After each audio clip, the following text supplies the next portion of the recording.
A message for my people. Nick Dad, baby. We the new label. Yeah. Now this the black sheep sticking its home. I need a crib like I'm Gatsby. I need it. In hand, just understand my Pockets that deep. with nothing to prove. I ain't got nothing to do. When they can't compete and I got nothing to lose. You see, they told me I'm My the dog one is in that's the gonna building. benefit. The only Eagles fan that I really like. Sorry, Isaiah. My fault, bro, in the control room. Matty Bets in the building. What's good, bro? What up, bro? We're sweating the Dallas Cowboys right now. People hate when I bet the Cowboys as an Eagles fan. They tell me I'm not a true fan, but I don't really care, bro.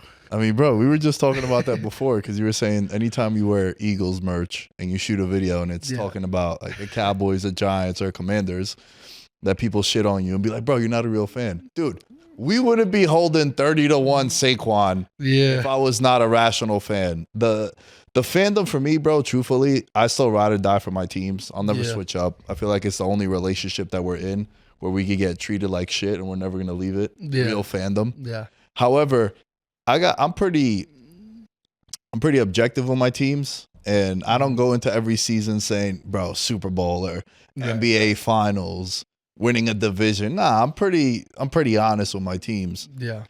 I say all that because if I was one of these psychopaths that you see on the internet that are pro their team like that, we wouldn't be on the Saquon thing. Because I just knew for a fact when he went to Philly, I've talked about this for months now, right? It's obviously a completely different situation. Yeah. But I feel like my fandom has kind of lessened because my team is also trash. Do you feel the same way when you bet?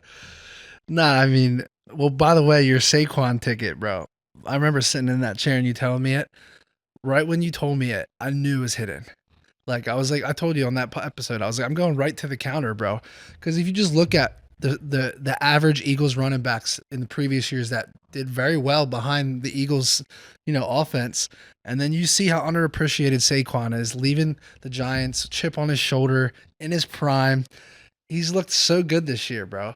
And he's looked so good to the point that we have to sweat now that he might win the MVP. But Josh Allen, first player in NFL history this past weekend to throw for 3 and run for 3 TDs. So I feel damn good about it. Like, I have 1,000 to win 30,000 on it. I'm gonna owe you a nice steak dinner when it. You fucking better, because I've been talking about this shit. Bro, you put the bet the same day I did, and I go to put the bet.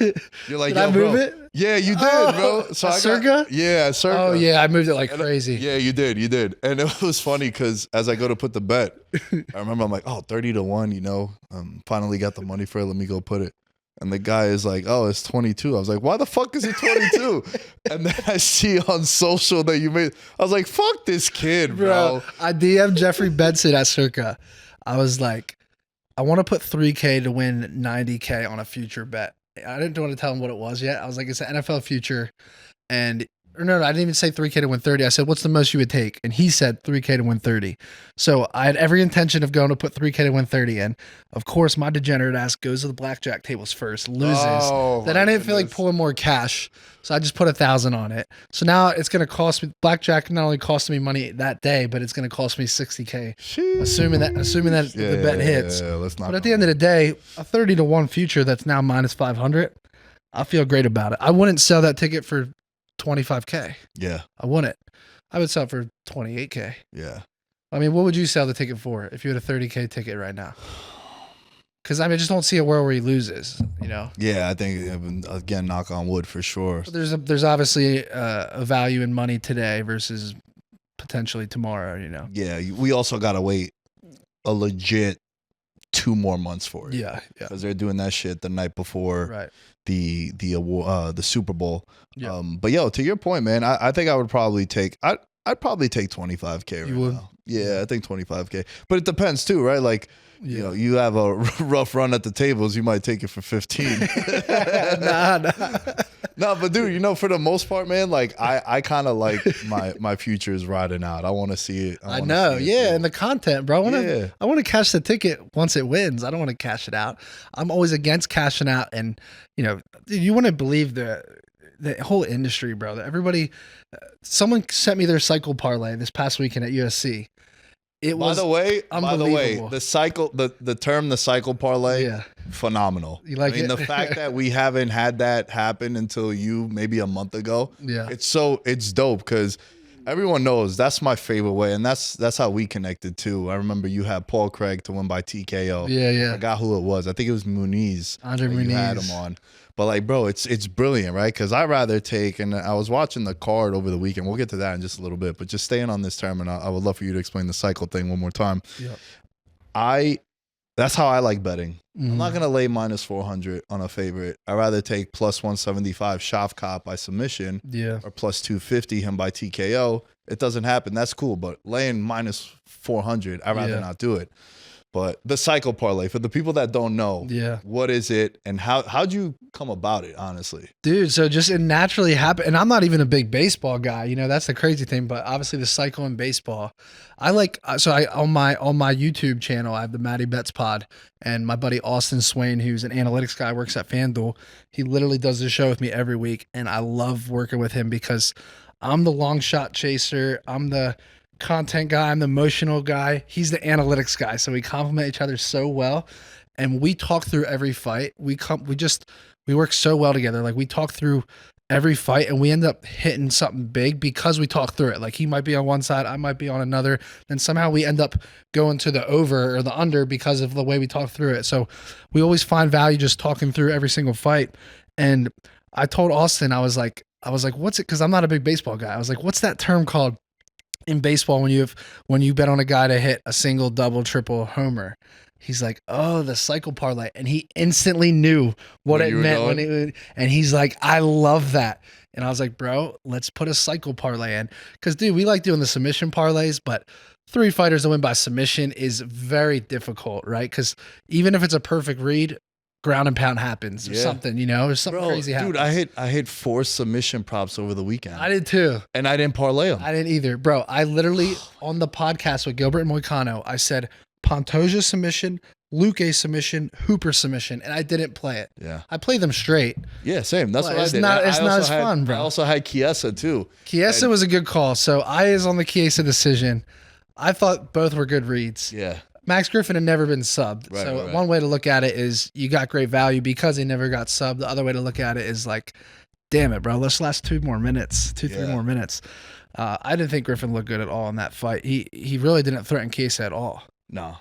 You know, he the signs of a guy that's 38 years old. Right. No, totally. Chiesa's, I think, finding his stride a little bit. I mean, say what you want about Tony Ferguson, but no one really puts him away early. I mean, Chandler did with that kick to the face, but like Patty didn't finish him. Yeah. You know, Tony survives. Chiesa put him away in a couple minutes of that choke. Yeah, he dominated. You know, so I think he looks good right now. I like Michael Chiesa.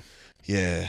He's got good striking defense too. Like he moves around on the feet. He's not a great striker, but he doesn't absorb a lot of damage. He gets takedowns and, you know, he's got good submissions. Yeah, when he's on the ground and he stays on top of you like that, it's hard for you to maneuver around. For sure. I did want to say one thing, bro, before we really got into the show. I appreciate you, man, because, you know, shouts to Dave Ross, man, friend of the podcast. Guy, I know bro. he's one of your favorites too. We always talk about like how toxic the sports betting space is. We've exchanged many texts. Yeah. I feel honored that I get the random hit up where you're like, bro, I'm down bad. I don't know how many people get those texts. So I was like, all right, I know, because I've been there. And I was like, damn, my man's going through it right now. Let me be there for him. Dude. But I talk about it with Dave all the time, man. And in the sports betting community, you said something interesting where you're like, yo, politics and sports betting, like the most toxic fucking. I don't know which one's worse. It's pretty rough, man, on both ends. But you always show us love with the Saquon thing. You tagged us in the main post that you had. You gave us a shout out, and I appreciate that, bro, because not a lot of people do that. They would take it for yours, and you know you have this big platform too. We're still building on our platform, and for you to do that, like that meant a lot to me. 100%, so I appreciate bro. that. Dude, like I said, I have to owe you something. It's a big dinner. We got to go back to Barry's. Dude, that was phenomenal last time we were here. But we'll do something once it hits. Oh, listen. It's on the record now. I've told you. I won't say no to free dinners. Yeah. So I'm like, you're fucking paid for that shit, bro. Saquon just got to stay healthy, bro. But to your point, over the weekend, right? I think that it legit got solidified. He's now him and Josh Allen are minus 500 to win the MVP and Offensive Player of the Year, respectfully. Yeah. And, what's Lamar and Henry? Henry is now plus 600. Oh wow. And Lamar is about, I think, plus 700 I saw. Yeah. I think the odds are spot on because like what Josh Allen does for that Buffalo team Yeah. is unbelievable. And he does it every year. He Yeah. could be MVP any of these years. And then Derrick Henry, I just don't think he's done enough. Like Saquon's leading the NFL in scrimmage yards and everything, and then he just looks so explosive. And the Eagles would be lost right now, if we're being honest, because like there's some chemistry issues, Jalen and AJ, and then throwing the ball and like coaching, and there's a lot of controversy, but like Saquon is just consistent every single week. Yeah. Even if he has a bad first half, he just crushes teams in the second half. Bro, I think he has over 1,000 yards in the second half. I believe it. Yeah. It's something ridiculous. So I want to ask you about Philly, bro. Yeah. What the fuck is going on? Why are you guys? What is it? It's 11-2 now. I don't know how. And honestly, it could be 12-1 if it wasn't that crazy Kirk Cousins comeback in week 2. I think it was. Oh my god! And that has 8, bro. So I've been on the bandwagon of actually driving the bandwagon maybe like 5 weeks ago. I was like, bro, Kirk Cousins is awful. You take away the 2 Bucks games he had and the game against Dallas. At the time, he had 6 touchdowns, 7 interceptions. Mm-hmm. Bro, since then, he's thrown no touchdowns. Yeah. Last 4 weeks, no touchdowns. He just looks slow. Lots of picks. Looks awful. Just doesn't look like he looks like a guy who used to throw 105 is now throwing like 83, right? It just looks really bad. Yeah. And to your point about the Eagles, for a team that has been as dominant as they have been, and I give credit to the Panthers. I feel like they've been coming along the last couple of weeks. They've lost. They've been good, losing, man. but they're covering. They're playing in one-score Bryce games. looks completely different now. Way different. Yeah, now he actually looks like the number 1 pick. Yeah.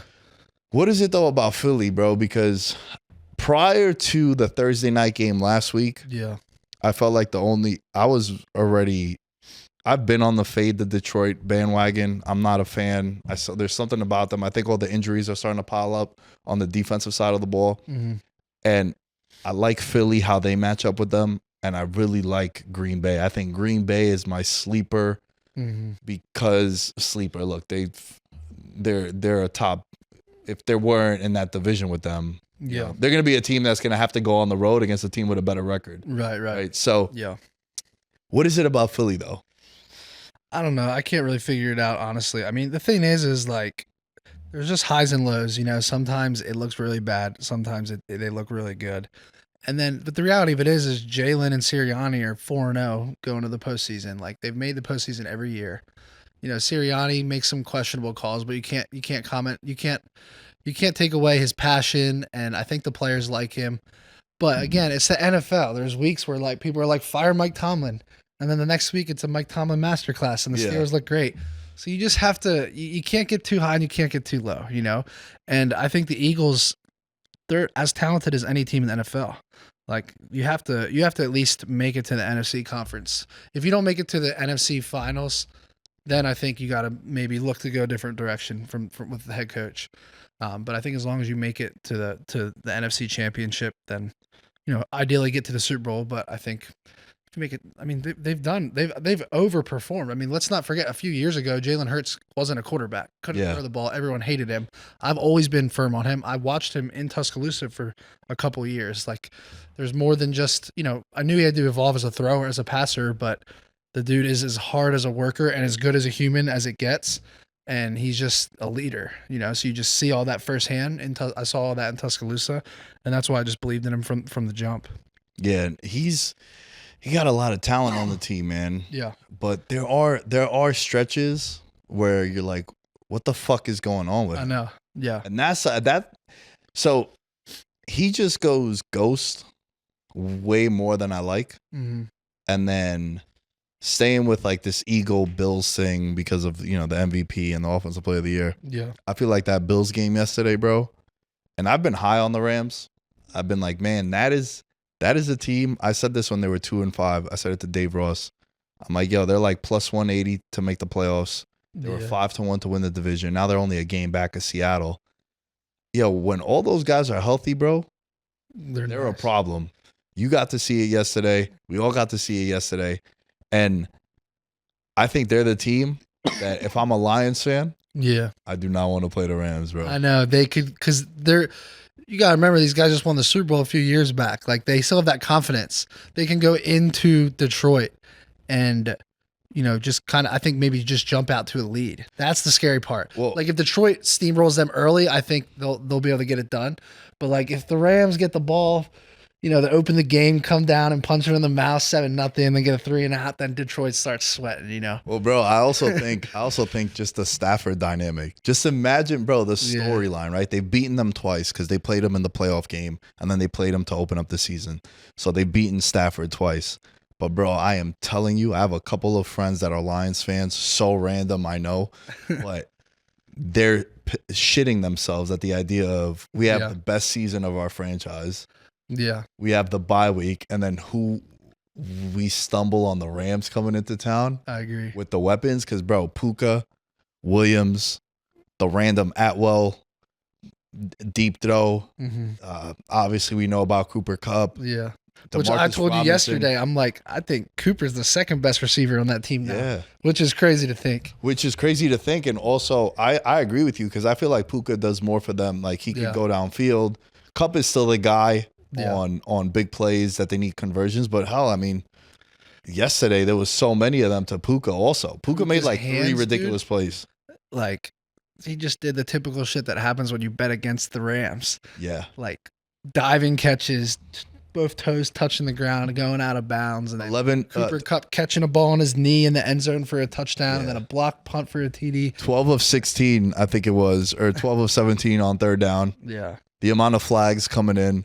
You had a Bills money line. We were watching the game together, and I still think that should have cashed. Yo, so let me ask you this, because the second leg of the parlay hit too. Yeah. That was the Monday winner. I had the Chargers last week at plus 3.5. Free. Yeah, you have to take 4 points in that game every time. Every time, man. Herbert now is 7-1-1 against the spread against Mahomes and the Chiefs. Yeah, he just always shows up to play them. And bro, I like honestly, him. Not to interrupt you, but I like him for MVP next year. Second year with Harbaugh, and gonna need some weapons. I know, but I think he's also starting to run the ball a lot more. Yeah, I think he can kind of put on like a Josh Allen type season. I really like him, depending on the number. Okay, I'm more of an offensive player of the year guy, so I'll defer to you when it comes to MVP. I'm going for a 3-peat, man. Yo, you fellas, hit 2 years, 2 years in a row. 3, yeah, this will be 3. I had Jefferson 16-1. McCaffrey. Are you throwing darts, or are you just going one play every year? I for offensive player of the year, I do 2. Okay, I do still crazy good. Yeah, but for this year, I did just Barkley. Yeah, that's insane. Yeah, I did just Barkley. I think it's funny when like I'll bet like 4 anytime TD props, or like even a future bet 4 30-1s, and then people will be like, "Oh, well, you bet a bunch of them. Of course, one's gonna hit." I'm like, "Bro, it's 30-1." Yeah, these people have no idea what math is. Yeah, it's like if I throw 4 darts and I get 30 darts back, that's still a great result. Yeah. Like, why are people so stupid, bro? Yeah, 100%, bro. Yeah, totally, man. So with the Chargers and they cover the 3.5. Like I said, Monday winners on the year are 13-5-1. So it's basically like a game that we like for week 15, for example, from Monday. But with the Bills game, I feel like that's their defense is the reason why they can't win the Super Bowl. I know we saw that was, betting against the Rams yesterday was the most painful thing to watch, because every single play was just like 5 yards, 8 yards, 15 yards. Like they just couldn't get any stops. The Bills could not get any stops. I mean, 44-42. And then the block punt TD was obviously the difference, but that just shows you why Josh Allen's MVP. Like there's nothing more he could have done in that game.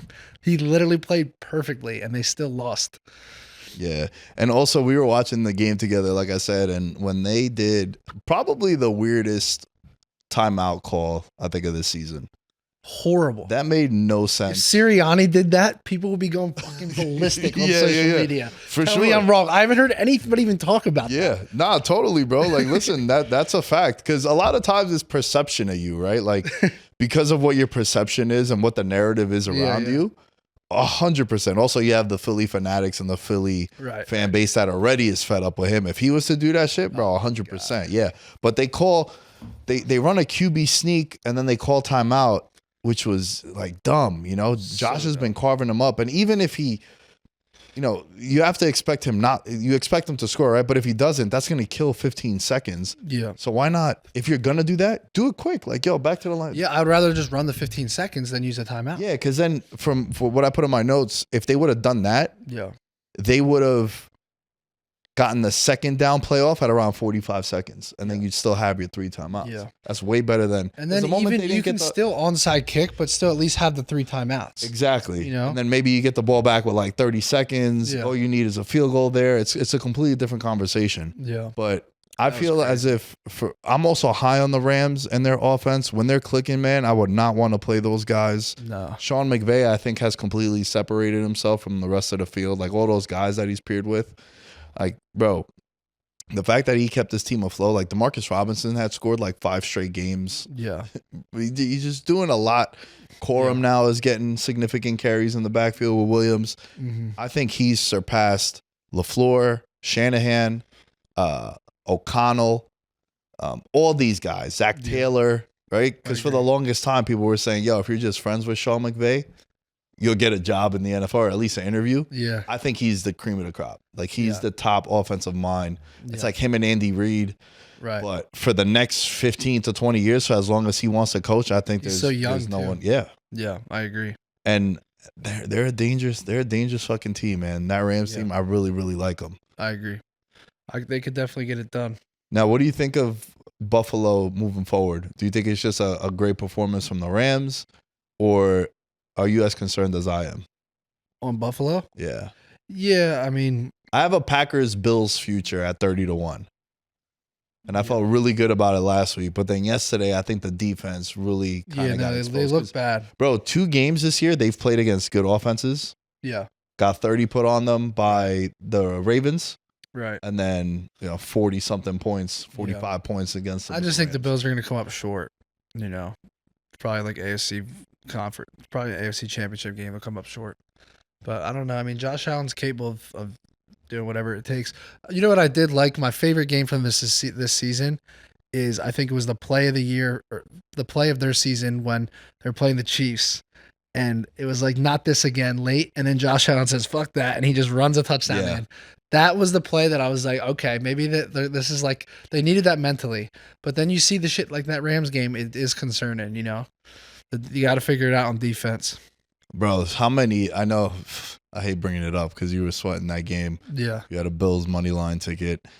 And how many fucking third down plays were flags coming out, bro? There's a flag. There's a flag on every play, it feels like, in the NFL anymore. And especially when you're betting on the side that needs to make the stop, you feel like it's 10x. If you're rooting for a defense on like a key 3rd or 4th down and the pass is incomplete, you can't even celebrate anymore. You just wait to see a flag come. You have to wait. Like, it's like when I get blackjack at the table, I don't celebrate my blackjacks. I wait to see what the dealer has. Like, people are like, yeah, it's good shit, man. You hit a blackjack. I'm like, nah, chill, bro. He's got a 10 right there. If he might have an ace under it. Yeah. That's how I feel about flags in the NFL. It's like incomplete pass. You're like, you should be happy, like turnover on downs or 4th down, whatever. And then you just wait to see that yellow flag come up. Bro, I've seen them throw a flag like 4 seconds later, 5 seconds later. People are celebrating, and then a flag comes out. Now, sometimes I'll be like, I need the punter to come out here. And then that's when I know for a fact that they're not going to overturn it. Yeah. There was another game I wanted to talk to you about, because a team that has... Imagine if Godwin didn't get hurt, bro. I like this Tampa team. Now they're in first in the division. They remind me of the Rams. Okay, Baker elaborate. and Stafford, I think, are similar on the similars as far as like, I think Stafford I'd give the edge to, but I think they're both similar quarterbacks. And then you have 2 great receivers on the outside. Like, both those teams, I feel like, are dangerous. Yeah, we said it was a fade. It was a fade on Kirk Cousins in Atlanta. George was like, dude, my favorite bet right now, plus 500, the Bucks to win the division. This was like maybe 4 weeks ago. And since then, Kirk Cousins hasn't thrown a touchdown. So shout out to George. George isn't on the show today because shouts to Cameron. It's her birthday. That's his +1. Happy birthday to Cameron. So that's why he's not in tonight. And he was saying, he's like, bro, it's a fade on Atlanta. I think they could overtake them because remember they lost to them twice, right? So Atlanta's has 2 wins on them. Yeah. So they lose the head-to-head, but now they're 7-6. Atlanta's 6-7. Yeah. And I think they're 2 teams just going in opposite. I directions. think Atlanta's done. Yeah, I think bet it's you they're close. what are they? They're probably plus 300 to make the playoffs now. Or is that way well off? because they have to win the division, right? Yeah. So for them, it's pretty rough, dude. It's pretty rough. Do you think they should bench Kirk Cousins? That's been like the hot button story. Yeah, I do. You got to see what you got. I don't with know. Penix, right? I'm not that familiar with his contract, what that is or what the terms are, but I would bench him. You got to at least see what you got with Penix. 100%. It got to be a spark for the team too. Yeah. It just looks bad, bro. It just looks really bad. And he's been bad. He's been bad. That's why sometimes like box scores could be misleading. And if you just look at the stats, it's not always, they don't always tell the story, bro. And I hate telling people like, yo, you got to watch the games. But I remember just watching Kirk and it was like that game against you guys and then the 2 games against Tampa. Like, bro, it's super misleading. You got to take those out and take everything else with a grain of salt. Yeah. Let me ask you this. Are you someone that staying with the Bills game and the way that game went? Because like they went down 17 and then they cut it to 3 and then they end up losing anyway. If I make a bet, bro, I kind of want to be put out my misery early. I want to have no chance of winning. Don't fucking reel me in and then you cut it to a 3-point spread and shit. Like, nah, bro. If I lose, like I want to be looking at my ticket and being like, yo, you know what? This shit is over. Let me not even focus. I agree with you, but at the same time, I think that I enjoy the pain sometimes. I'm a sick fuck, bro. Like, I think I enjoy it, you know? Like, the bad beats, the losses, the stories about it. Like, I think deep down, I actually enjoy it. As sad as that sounds. I feel you, bro. And I never realized that until just this second, you know? It has to be that, right? Like, there's no other way because, bro, it's a crazy adrenaline dump and an adrenaline high when you're winning. Like, there's no... Oh man, we sound like addicts, and we are. Like I've talked about this many times. How I feel like it's the worst kind of addiction. Oh yeah, gambling is the worst kind of. Anybody that like DMs me and they're like, I want to like, you know how this shit is, bro. You see one video where I hit a big parlay, and I get these, you know, these 18, 22-year-old kids like, I want to start betting. I'm like, if you have never bet before, don't ever do it. Like if you've never played tables, if you've never bet on sports, do not start now because you saw content on the internet and saw the big highs and the big wins. Like, now, if you've been betting your whole life and you want to take my picks, like, great. Like, you're already screwed. Like, you already have the disease, then I'll feed you the picks. But if somebody comes in and they're like, I want to get into sports betting, like, do not do it. Like, you can do it as a hobby, but how many people, we see it all the time. I mean, people really struggle with it. Like, I forget what the one saying is. It's like, there's no drug like gambling because of the wins. Yeah. It's the only addiction you could win in. Yeah. And a lot of times I think you said winning, that, didn't you? Okay. Yeah. Okay. That was the same video, bro. Winning, you could win financially. A lot of people's struggles are financially, right? Right. Like if you're an alcoholic, Yeah. you're kind of just like killing yourself, right? Yeah. But when you gamble, like we could theoretically go out to the craps table right now. Yeah. And we could fucking go on a run and then I could pay my rent for January. Yeah. But then the counter is I'm calling Matty like, yo, bro, Zell me $3K because I'm down bad, which also happens too. And we were hanging out with my buddy Corey over the weekend because I brought you over to the gym and you tried jujitsu. We're going to get to that in just a second. But, you know, he's never gambled, right? Yeah. And I was asking him, I was like, yo, bro, do you have friends that like to gamble? Because I got friends that are worse than I am. Yep. I could at least control it. Like I was talking to a lot of your crew and they're like, yo, you want to come play blackjack and roulette with us? I was like, nah, man, I don't. When I go out, if I know we're going to UFC and I meet you at the Fountain Blue, I'll be like, yo, let's throw 100 on red, or I'll go 300 on a number or something crazy, right? But that's my only spin on roulette. Yeah. Because the longer you stay at the roulette table, it's the worst. You're just chasing. You're just chasing. Yeah. So for me, I'm kind of in and out when it comes to doing table games. I like playing craps if I have like a whole crew. Yeah. Funnest game you could play. Yeah. Now, I have this theory, and I would love to hear your thoughts on it. I feel like anytime someone bets for the first time, I want to say it's like 98% they're going to win. Yeah. It's like, and then from there, It's like when you play a slot, a lot of first-time slot players hit big. Yeah. You know, yeah, and I agree with that. And then you're constantly just chasing it because now tough, you're like, bro. oh, bro, this is easy. Bro, and the thing is there's no amount of money you can win gambling that'll make you happy. Like, I hit the $100,000 cycle parlay with Hamzat as the last leg by submission, and now I'm like, okay, I want 150. I want 200. I win $1 million tomorrow, and I'm chasing 2 million. Yeah. There's not a single dollar amount that can make you happy that you won because you're now just chasing the next one, no matter what, bro. I feel you, bro. I feel you. Money won way better than money earned. Yeah. 'Cause I'm making good money now working, but if I just win a $300 anytime TD parlay, I'm like, yo, I might take off tomorrow There's from no work. Comparison, dude. Yeah, nah, it's the best, bro. There's It's no the best. comparison. You did Brazilian Jiu-Jitsu over the weekend for the first time. We got to roll together. We went over to Syndicate. Shouts to Coach Danny, man, for holding mitts for all of us. And just rolling around. What'd you think about that? Because you had never done it before. I'm inspired for next time I come back here, I want to be better. So I was actually telling Hayden, I was like, dude, even if we roll a couple times a week, because like I do like boxing a few times a week. I mean, I need to just get in better shape in general because I feel like my gas tank is 80% of it. Like when I'm sparring or even as someone who's not familiar with jiu-jitsu, I had a wrestling base growing up, and I have strength, you know, but like, dude, like even when I started grappling with you, after 30 seconds, I'm fatigued, you know, like you don't realize how tired it actually is. Same with it with sparring, obviously. And like when you're sparring someone that actually fights and they pressure you, your legs go real fast. Bro, you start to understand. It's a different type of I love that you're doing it, man. Because one of the reasons why I wanted to also train was because my buddy Sergio, who got me into jiu-jitsu, he was best friends with Jared Gordon. Shouts to Jared. He fights in the UFC. Saw him at Lifetime Fitness in Boca a couple months ago. He's a great dude. Yeah, great dude, man. He's from my hometown. So they got me into like training martial arts and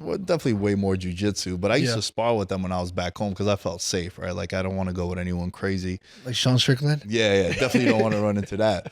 But I remember them telling me like, yo, bro, even if you do it twice a week, fighters are going to respect you way more. Yeah.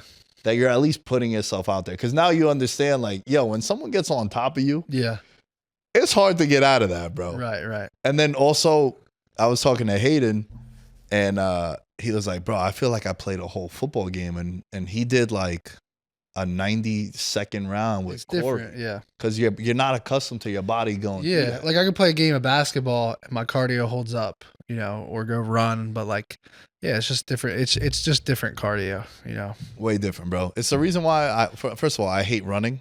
I'm not a fan of running. Miserable, bro. But I don't run, not on a treadmill, not around the block or whatever it might be, just because I would run like 5 to 10 miles a week, not all at once, but I was running maybe 1.5 miles a day, 2 miles, 3 miles randomly. But then, bro, I would go on the jiu-jitsu mat, and in 5 minutes, I'm like, yo, where the fuck's the defibrillator at? I can't breathe. Right. So it's different cardio for everything. For sure. What'd you think about the UFC card over the weekend, bro? I liked it. I thought it was a pretty solid card. I'm going to Tampa this weekend, so I was actually looking at that card today. I think it's a good betting card. We should maybe get into that for a couple minutes. But I liked the card overall. The Ian Gary fight, I would have liked to see him be a little bit more aggressive early on. You know, like it was kind of, I had Gary by decision, and you know, I was like, just once, give me a robbery, you know, because it was a clear 3-2 shot cop. But I was like, just give me a robbery once, you know. It feels like it never happens when it's for you versus against you. I've been on so many of those, you know, like Jared Gordon versus Patty. I lost that. Like just so many of those bad beat decisions. And what was the one this past weekend? Volkov. Yeah, that one was. I had Cyril gone by decision, and I was rooting for Volkov because he deserved to win that fight. You know, so like. It's pretty sad when that fight ends and Dana White goes up to Volkov. He's like, you got fucked, bro. He's like, we'll take care of you. We'll figure something out. But Volkov looked damn good. I think he's a top 3 heavyweight and maybe in the world right now, top 3 or 4, you know? So I like Volkov a lot. I think he's very well-rounded. He's massive. He's got a good chin. You know, he can beat anyone on any given day, you know? So I'd like to, dude, I had a dart on Volkov by sub too. and he had multiple opportunities in that. You saw who was it that told me round 1 takedown for Volkov was 10-1 over Really? a half a takedown. He got it. Oh, bro, So I thought that was 30-1 on him by submission was a egregious line. Insane. It was a wild. And both line. guys had submission attempts, I believe. Yeah. Or a couple. Yeah, of them, Gon attempted a heel hook. I want to talk about Gary, bro, because I wonder how much of it was just our perception of the two fighters. Like, bro, Ian Gary's nasty, but I think a lot of the stuff around him is why people dislike him. It is, yeah. Right? It's all the stuff with his lady and who is in his corner. Yep. And, you know, sometimes he could be cringe and corny on the mic. But, like, bro, I feel like he left 310 similar to Roundtree. Like, Oh, for sure. they lost, but They won. I'm more impressed with both of those guys than the guys that did win. Yeah. And did you see Shavkat was injured apparently? Yeah, I mean, bro. Who the hell knows? But Yeah, you know, honestly, dude, a lot of these guys from being in a gym like Syndicate, you do realize that they don't want to pull out of the fight because, you know, you get paid if you show. for sure, Right? Yeah. I'm of a believer, like, if you get in the cage, You're good enough. you're good enough. And, like, I don't want to hear excuses. No, for sure. Yeah, I don't know. I mean, you never really know, but I thought Ian Gary looked good overall. I just wish he would have stepped on the gas a little bit. Like after the first round, like, okay, drop that first round, but don't drop the second round doing the same thing. Dude, the first 3 rounds, the fight was terrible. It got going in round 4 and 5. Shavkat's landing take. I don't know how he didn't finish. Would you have finished that choke? Oh, man, that was crazy, bro. That was It was so crazy. live. And And the meme that's going around is Shavkat is like bullseye on the camera, just like fighting. He's like, yeah, we posted that for him fight. dude. yeah. Bro, I don't know how he didn't finish that. I was gonna hit myself because I literally told Austin on the show, I was like, Gary by submission.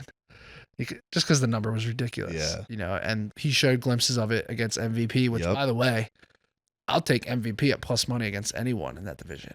Like mostly anyone. I think he's really good. You know, so I thought that was a very close fight. Then Gary comes in and this was a very close fight.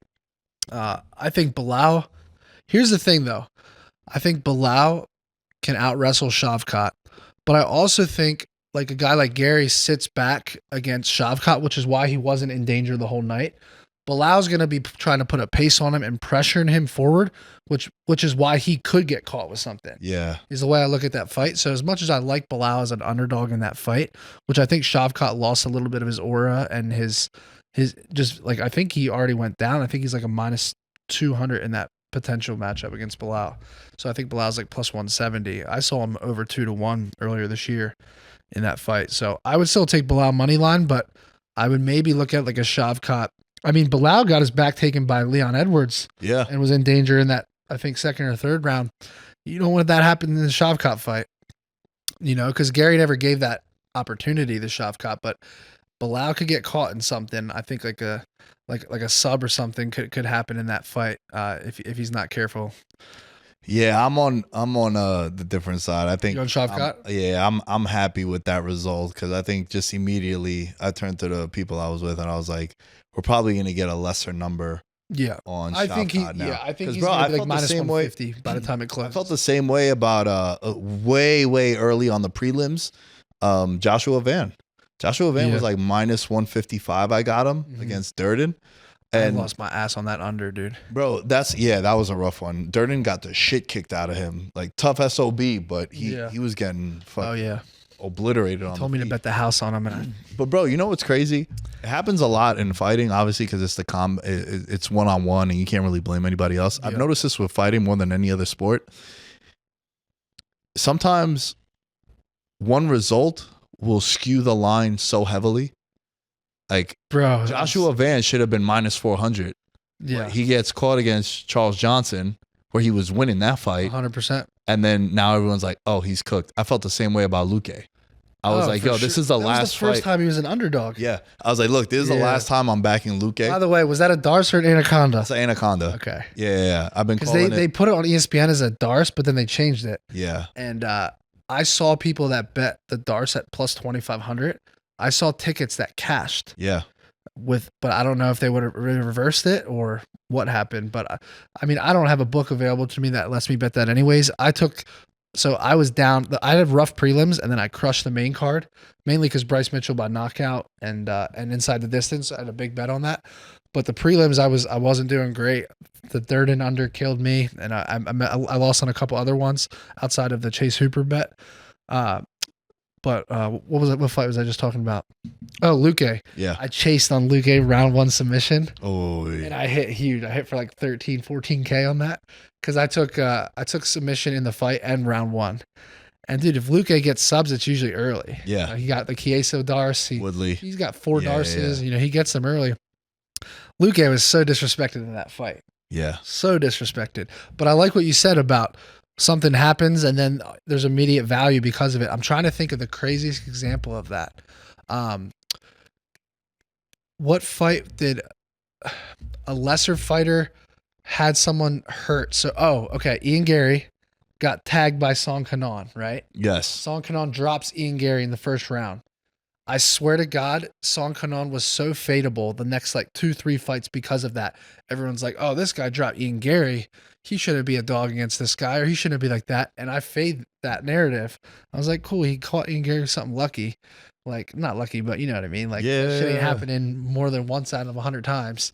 And I was like, and you can fade those narratives and make money, like you just said on and I lost on the Durden fight. Like, I like the plus money side on Durden there, and he just got outclassed on the feet. I mean, bro, the example that comes to mind as you're talking about this was when Chris Moutinho fought O'Malley. Exactly. That's another good one. And he was like plus 400 against O'Malley. I want to see him back in the UFC, by the way. I think he's on like a 5-fight winning He's streak. crushing it. But I remember his very next fight, he was like a 3-1 favorite. Yeah. And I just remember him being like, the hype on him was, He just had a he chin. went 3 rounds. He was a punching bag that with fight. O'Malley. Yeah, but he was a punching bag for that fight. Yeah, it was crazy. So that's a good example too. But it happens a lot, man. It happens a lot in fighting, and it's a good way to. So like Tony Ferguson, it worked in the other way where I bet him in one of these fights. I was like, bro, he's against Bobby Green. Yeah. Like, yo, he's a big dog against Scott. But if he loses to Bobby Green here, I can't take him again. Like, I don't care how big the number is. Yeah. And then I started fading him after. So You it have works. to. It works both ways there. Yeah. Last question, man, because I know we got to let you go. Thank you for your time again. Give me this. All right, so this is a fan question. Yeah. So we'll wrap with UFC. So No Show Thomas says, do you see the UFC becoming a bigger sport in the US like baseball one day? Or do you think it's already surpassed any of the major sports? I don't think it has. That's the reason I got into the media industry with Homa Fight and with combat sports, because like I just see the opportunity. I see how popular it's getting, but it's nowhere near like where it needs to be as far as like professional football, basketball, baseball. I look at those as the big three. But I think it's trending in the right direction. You know, you need more Conor McGregor type characters to like keep building it. You know, you need big names that actually have charisma and star power to keep building it. But it's getting huge. I mean, the ESPN deal was big for them. I think you're going to see what the NFL did. This is a little off topic, but like the NFL, what they did with their media rights, and the fans hate it because like Amazon Prime one night, ESPN, Fox another night. Like it sucks for the fans. It's the worst. Yeah. But it's genius from a business standpoint. And I think the UFC is going to follow that blueprint coming up for their new media deal. I think it's one of those things where it's like you can make a bag from one company exclusive, or you can just charge everyone. And I think the UFC is going to do that for this next thing. But I also think it's smart because it gets you in the more distribution areas. But I think MMA in general, I think eventually it'll surpass boxing. I don't know. You can make the argument that it has or hasn't. I don't know. I think there's a lot of the older heads still love boxing, and the younger generation I think is more in the MMA. But I'd love to see it surpass everything. I think gambling on it's the best thing in the world. You know, because to me it's like I always grew up betting football. That was my thing. But now when I bet on fights, football is so far second to me because it's like I got to watch 3-hour game to know if I win or lose versus a fight can be 5 minutes. A fight can be 30 seconds. The Luque fight, I hit 13 grand in 15 seconds. I was like, that's what I love. Yeah. That's just electric, you know? And NFL, you can do stuff, right? You can do first TDs and, you know, there's obviously lots of stuff you can do, but I just think the fight game is so fun to watch, you know? So I think the sport's going to continue to explode. That's why I got involved on the business side of it. And I think it's going to be huge. By 2030, I think it's going to be massive. Nah, and also you got to remember it has the mainstream appeal now, but also international appeal too. Yeah. Like that's one thing I always tell people, like, yo, if I could be a pro athlete in any sport, it'd be soccer, and then maybe like Formula One. Yeah. Right. And then, bro, NBA, UFC, like I'm talking about like big name, right? Yeah. Like I'm not talking about a journeyman. I'm talking about like, if I could be like the man, I would pick fighting too, because it's like super masculine, right? You're a fucking fighter. Peloton, dude. Right, yeah, Like, bro. Like that dude, there's not a person international. in the world that doesn't look up to that guy. Yeah. Like, if you know the game, you know, like everywhere he goes, he just like, he's the man.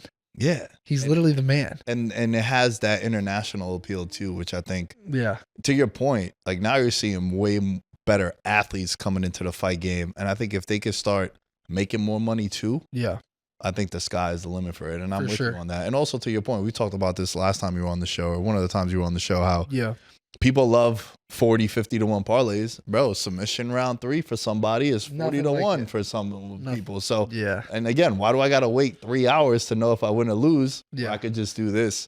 There's and in nothing 15 like minutes, it. I know. If you like long shots and good betting odds, there's nothing like MMA, dude. Bro, it's so hard to hit. And the thing is, even in MMA, I ain't putting 8 fighters in a parlay. yeah. Give me 2 by a specific outcome. Yeah. You know, give me 1 by a specific round. Oh, and bro, You know? you could get so much leverage in certain spots when you know that there's a massive advantage one way or another. Yep. It's great, man. I'm with you on that. It's one of my favorites to bet on. Last thing, I want to talk to you about Home of Fight, bro. Yeah. So I'm fascinated what you're doing with that. Congratulations. Thank I you, just bro. saw the Thank post you. from Yahoo that you guys raised a shitload of capital. How did you get into it? What goes into it? Because as someone that I would like to do that one day, Yeah. or turn what I'm doing now into something like that. What Yeah. is the thought process, and what stands out for you to go and make that investment? Yeah. I mean, everything started with my personal brand. Like, to anyone out there, like, I can't tell you how important it is just to build your personal brand, because it just leads to so many outlets and opportunities. You know, so like for me, it's like, who would have thought betting on sports? And like, bro, if there's one regret I have in my life, it's like, I wish I did content when I was 14. Yeah. Like, I was in the restaurant business. Like, I was behind the counter taking care of customers, opening stores. Like, I was a business guy my whole life. Like, that's what I've done. And when I realized like how much money is in the internet and how much attention, how important attention is, it was just such an aha moment for me, you know? And then really it came down to like when I discovered my love for betting on combat sports. That's what led to me seeing the business side of like the media behind it. And it's like Bitcoin, right? It's like you buy in when you know it's gonna go up, and that's the way I feel about, you know, the UFC and MMA. Is like, I still don't think it's even started. You know, I think it's popular now, but I think it's going to be so much bigger than it is. So I wanted to get in early, whereas the NFL is so mature, and I still do have plans to do more media companies per niche and per sport.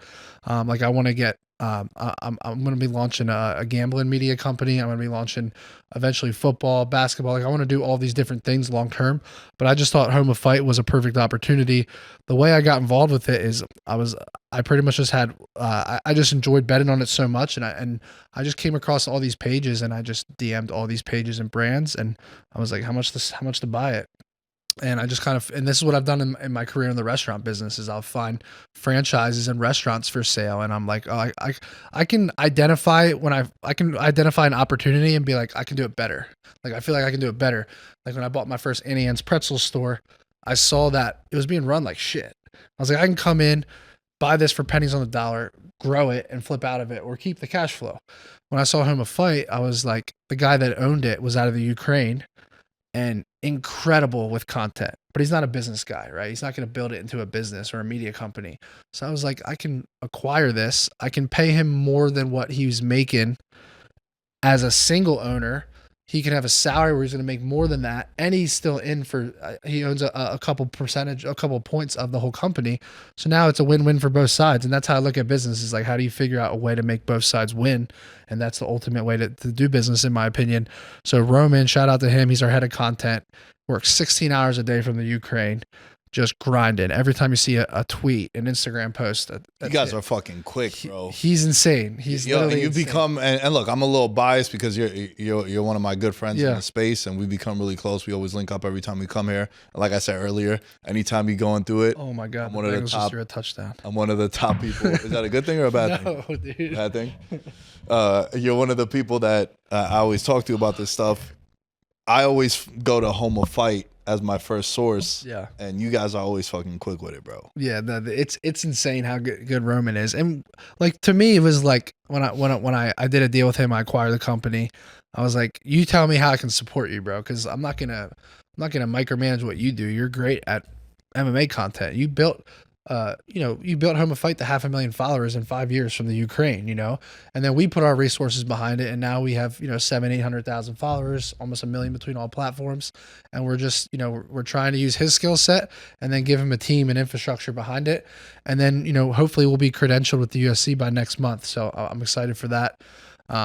We have our website just went live. It's homeoffight.com, where you can see articles about fights. You can see betting prediction articles. You can see just everything pretty much in combat sports. We just hired 4 or 5 different writers, so I'm pretty pumped for it. But the 2025 will hopefully be a big year for it. So, fuck yeah, bro! If you're behind it, it's gonna be great, man. Everything you touch is gold. I appreciate that, bro. I appreciate you coming on the show. Yes, sir. Saquon Barkley, just stay healthy, bro. Just 4 more weeks. Just hang on. All right. And no 4 touchdown games. Nothing crazy to get MVP. Yeah. Just 100 yards from scrimmage every game. That's it. That's all we want. Yeah. One TD's fine. Jalen will steal the other TD from him. There we go. That's all we want. Just stay healthy, because I'm trying to take up that offer on that fucking steak dinner. Let's go. Back to Barry's we go. Yo, Matty, thanks again, bro. Let the people know before we go to break where they can find you. And at Matty Bets everywhere. I'm on every social media platform. And then go check out at Home of Fight everywhere, homeoffight.com for your combat sports news. Hell yeah. We're going to go to break and we'll be right back. Shout out to Matty Bets on all social media. A friend of the show, always showing love. And yeah, that was a fun conversation, man. Always like linking up with Matty. Let's get right into Patreon, and then I got a couple questions from you guys doing the rest of the show solo. Patreon.com/veterans minimum. Remember, for $1 American dollar, comes out to about 3 cents a day. To support the Patreon. For 16 cents a day, $5 a month, you get access to all the betting picks, Discord, and the whole 9. Patreon.com/veterans minimum. Daniel Gibson, Mahul Patel, Thomas Robinson, Abel Rezin, Ben Kotzian, Christopher Velasquez, Derek Plates, Devin Rendon, Dylan Chadwick, Jerry Shapiro, Jordan Riley, Mike Stevens, Nicholas Messina, new member of the Patreon. Shout out to you, you son of a bitch. Nick Crummage, and we got Allen, all in the franchise tier or the Supermax. Thank you all for the contributions to the Patreon. So, like I said earlier with George not being here, I told Matty why George wasn't here. I'm going to do the rest of the show solo, and I got just a bunch of questions from you guys. Some of them are sports. A lot of them are more personal, which I also like too, because it gives us a chance to talk about certain things that we don't usually talk about. But yeah, the Discord is popping, especially now that we got George in there. So the Discord, the links are in the description of the bio. You guys can just get on there and join in on the conversation. And then there's certain tiers in the Discord that are closed unless you are a Patreon member. But yeah, like I said, all things Veterans Minimum are at Veterans Minimum, and the links are all in the bios to find everything. Shout out to all of you guys on TikTok. TikTok is going crazy. Every video we have is putting up monster numbers. And it's cool, man, because for the longest time I felt like the content was really dope and I couldn't control the algorithm. But now it seems like George and myself have found certain cadence to the social media, and it's going a long way. So please continue to support the show however you are, however you're consuming the content. And remember, share the content, you fucks. You're the best endorsement. People that listen to the show telling other people to listen to the show. Real quick, Monday winners, 13, 5-1 on the year. Not Adrienne anymore. It's Becky, 4-10. We lost on that one. In This Economy is 8-7-1. We had the Bucks and the Dolphins last week at -6 for In This Economy. Hit on both of them. Well, pushed on the Dolphins in overtime, but we hit on the Bucks. Trust Me Now is 11-3 on the year with the Chargers plus 3.5. We said the toxic one was the Bills minus 3.5. So that's a little bit of an update on everything there. So yeah, picks have been going well. Anytime touchdown, we finally got back on the board. We hit 4 of them over the weekend on the Patreon. So, fan questions. This one comes from Chris P. One question for you. What's a piece of advice you would have given yourself 5, 10, and 15 years ago?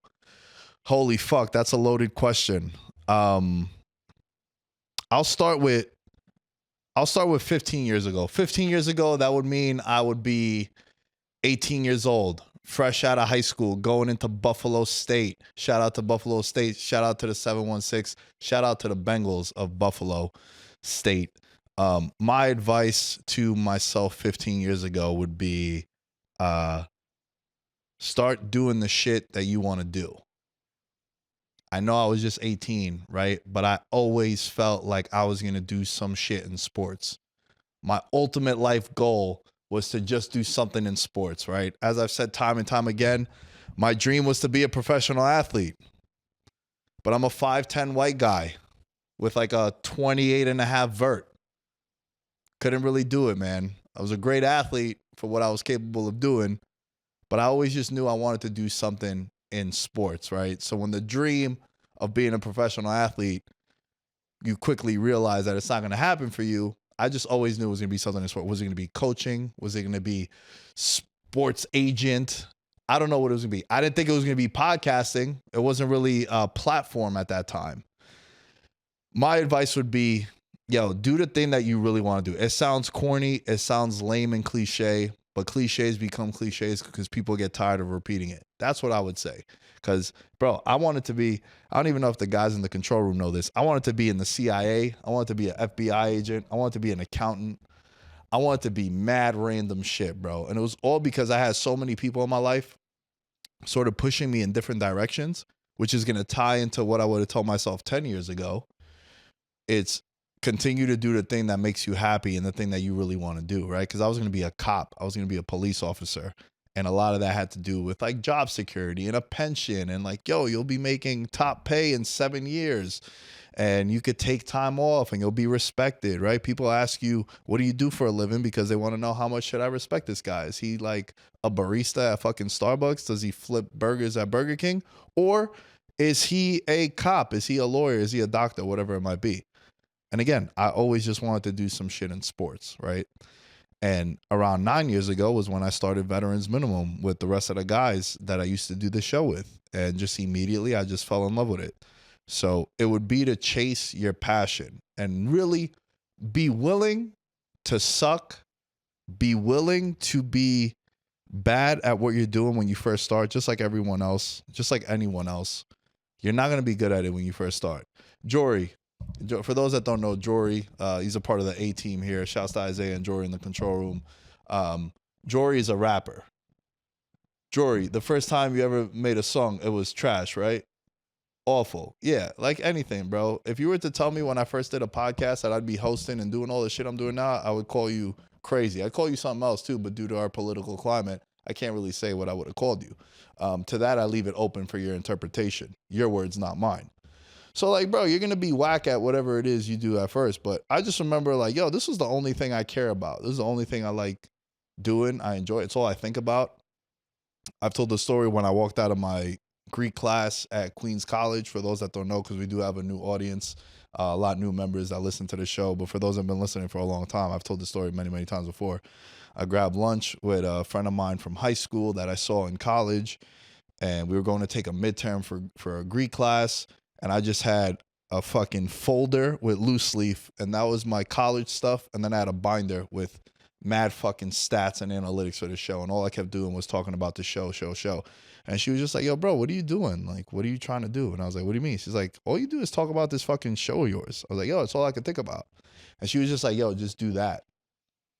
And then I sat down. I remember my Greek professor gave me the exam. I just looked at it for like 90 seconds. I went and I handed it to her. And she was like, what's up? I was like, I'm out. She's like, what, you don't feel well? Like, what's good? I was like, nah, I'm out. I'm going to go and withdraw myself from the semester and I think I'm gonna do this podcast shit. And she looked at me like I was crazy. Another word, leave it open for your interpretation. That's what she really thought about me when I said that. But I just went and I just chased the one thing I really cared about, man. So that's what I would tell myself 15 years ago, what I would tell myself 10 years ago. What I would tell myself 5 years ago is way different. Way different. The advice I would give myself 5 years ago is like, bro, everybody can't go. And everybody is not going to be down with you. The people that were in my life 5 years ago, and they're still alive. I don't want to get dark and graphic, but like the people I thought was going to be there for me forever and like, yo, the best man at my wedding, locked in, minus 700 that he'd be in the wedding party. I don't even talk to them dudes no more. They don't talk to me. We don't like each other. We dislike each other. We're very cordial when we're around one another. And if you were to tell me this 5 years ago, I'd be like, yo, you're crazy. There's no way so-and-so that's going to happen. And look, a lot of that was my fault. A lot of that was their fault. Most of it was my fault, and I could live with that. I was just going through some crazy shit also 5 years ago. 5 years ago, that puts me at 28 years old, probably the #1 draft pick for worst year of my life when I was 28 years old. I had braces on. I was fat, mad out of shape. I was going to be a cop being pulled in one direction. I really wanted to do content. I was battling back and forth with my parents about like, yo, I really want to do this podcast shit.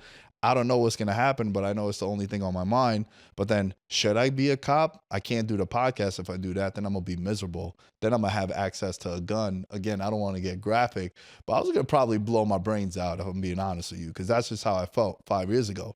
So to tie all that stuff in, that's why I was going through so much shit back then that it ruined a lot of my relationships that I had with people. And I sleep comfortable now because I'm like, yo, I was in a rough spot. And if that 1 month bad stretch is gonna disrupt the 10, 15 year relationship that we had, then you wasn't really my friend. Anyway, you were probably an acquaintance. So for me, everybody can't go, man. And if you could find people, whether it's in a relationship with a significant other, whether it's a friend, whether it's a training partner, if you could find someone that is down with your vision, man, keep them motherfuckers close to you, because that shit is hard to find people to be on board with you. And over time does heal all. And I also think a lot of people do have time. You just don't realize how much time you have. You be doing dumb shit, bro. Like, I'm not into entrepreneur content, but I saw this one video one time and it was like, yo, write down everything you do in a week. Like literally like 30-minute increments. And you realize like, yo, bro, you're doing a lot of dumb shit. You're doing a lot of stuff that takes up way too much time. And I know it was a long-winded answer. I love talking about things like that. But man, that's the best advice I could give you, bro. And just be persistent as a motherfucker. Don't take no for an answer. Shoot your shot, whatever it might be. I'd rather hear no than not ask at all. And that's given me everything that I have today. So I hope that answered your question, Chris.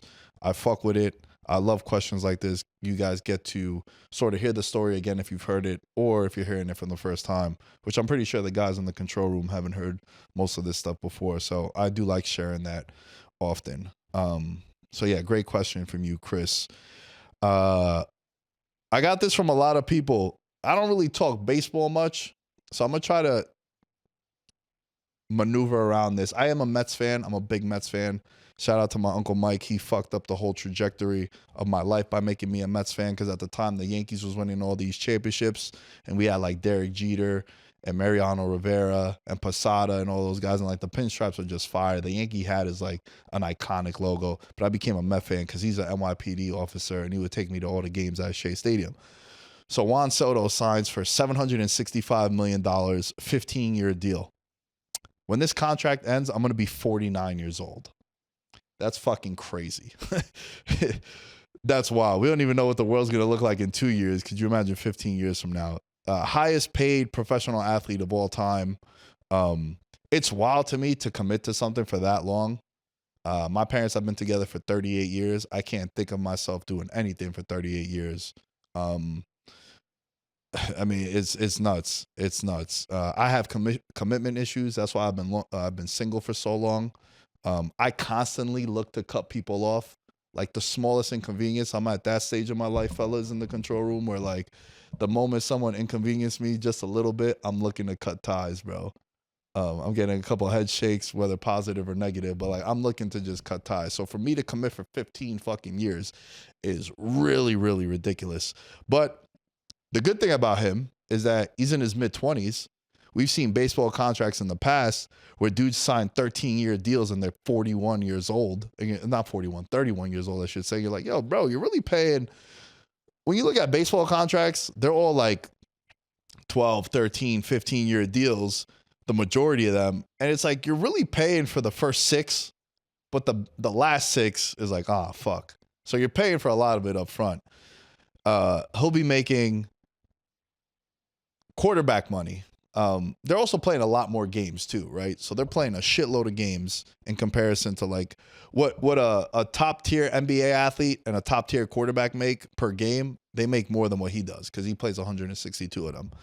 But like, yo, he's a dynamic player. I know all my Yankee fan friends, which is really funny, right? Because like for a lot of people that don't know how the makeup of New York City is, a lot of people from the Bronx, they're Yankee fans. A lot of people from Queens are Mets fans, but it doesn't mean that everyone from Queens is a Met fan. Like I have a lot of friends. I would say way more of my friends are Yankee fans than they are Met fans, right? Because obviously, like when we were growing up, everyone that's like 40 to 28, all they knew was winning championships. Like I said before, like, yo, Uncle Mike, you fucked up the whole future of my fandom, right? Like should have been a Yankee fan.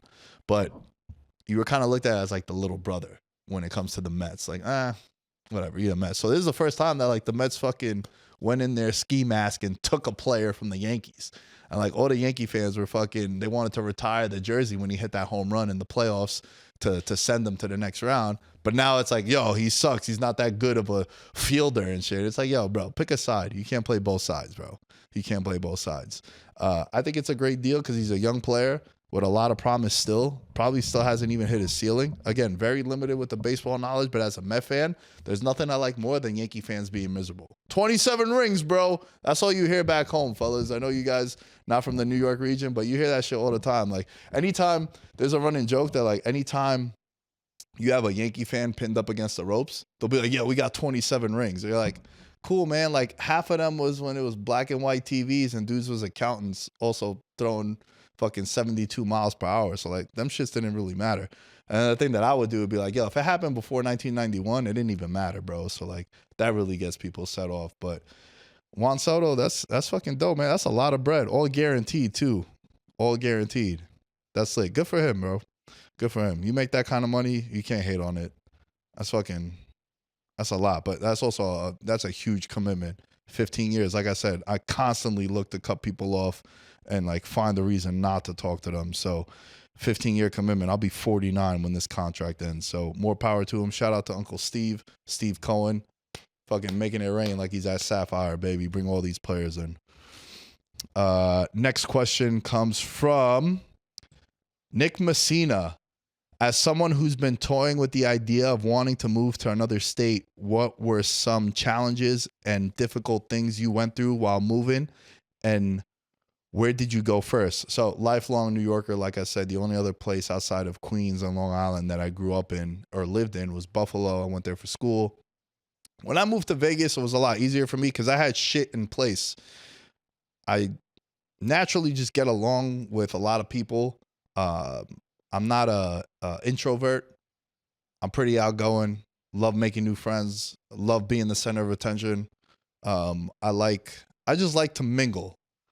And it was easy for me because it was always a dream of mine to live in either Miami or Vegas. Like those are the only two cities I would leave to go to from New York. But I just had shit in order here. Like I knew I was going to have a job. I knew I wasn't going to be on the strip with a red cup asking for spare change. I had people here that I knew.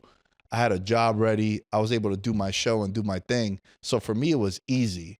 I can't relate to someone trying to move and just like pick up and go, not having anything in place. My best suggestion would be like, yo, make sure you kind of have a job. Not kind of, definitely have a job. So you're not struggling and have all your bills in order. And just know yourself and know the kind of person you are. Because I got friends that are like, yo, bro, I want to move. I want to come to Vegas. I'm like, well, it'd be easy for you to come to Vegas now because I'm here. So you'd be acclimated with someone that is in the culture, but your personality really isn't to leave because that's just not your thing. So you really got to know yourself. I don't know exactly how you are with people. So it's a very difficult question for me to answer, but for me, it was easy, bro. I couldn't wait to get the fuck out of New York. Like, it's 22 degrees right now in New York City. That shit is whack. And it's going to be like that until like the end of February, early March. So as long as you got things in order and you kind of have a plan in place, I'm all for it. I'm all for it. Next question is from Joe Herrera. If you had to start from zero tomorrow, other than podcasting, what would you do? Probably something in sports, bro. Probably something in sports. I wish I started martial arts a lot earlier. I've been doing jiu-jitsu now for 5 years. I feel like if I would have started martial arts earlier, I'd probably want to fight. Knowing what I know now, though, as far as like what goes into fighting and all the trials and tribulations fighters go through, and how like they show up to fucking the back of bars to fight for like $80. It's a crazy life. So I don't know. Now that I think about it, I probably just lied to you. I definitely wouldn't want to fight, but I wish I trained martial arts earlier. In regards to other than podcasting, I don't know, man. I don't know. It would definitely be something in sports, but I'm glad that I started everything that I started when I started, because it is a very oversaturated market, but it doesn't mean that you shouldn't start it, because that's the thing I always tell people, like, oh, you're in the podcast space, you do sports betting, there's so many of them. It's like, yeah, well, they're not me. So you got to find your voice and find your own personality and have fun with it so people could gravitate to you, your vibe, and your energy when you are on a show. And that's been the real big appeal to what Veterans Minimum is and what I am as a personal brand and as a brand. And then being able to leverage that into everything else that I'm doing now. So I always say how like Veterans Minimum don't really pay the bills per se, but it's helped to pay the bills. So that's kind of what I would say when it comes to other than podcasting, what I would do. I don't have an answer, bro. I don't really know. It would do something with sports, but I'm just glad that I started when I did start. Next question comes from Mark. Mark says, what do you want the New York Giants to do?